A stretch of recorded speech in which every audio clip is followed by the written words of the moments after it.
ทุกอย่างรู้สึกเหมือนความฝันวันหนึ่งทุกอย่างดูปกติเราวางแผนและเราฝันถึงอนาคตของเรา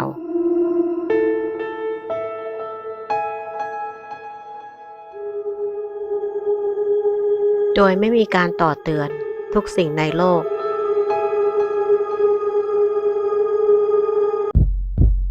หยุดเราถูกทิ้งให้อยู่ในความมืดแต่เราเชื่อว่าสิ่งต่างๆจะดีขึ้นและดีขึ้นเรื่อยๆ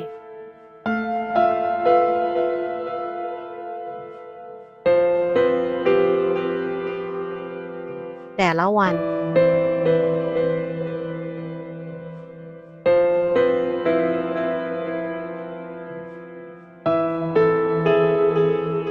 แต่ละช่วงเวลา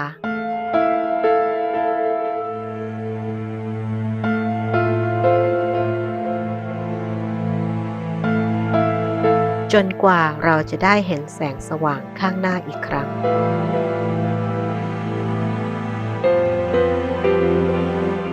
เราอาจจะไม่รู้ว่าสิ่งนี้จะนำเราไปที่ไหน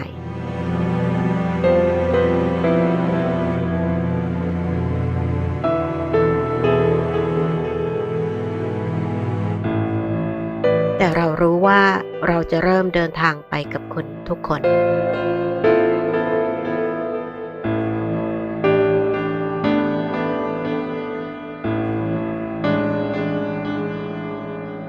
ด้วยกัน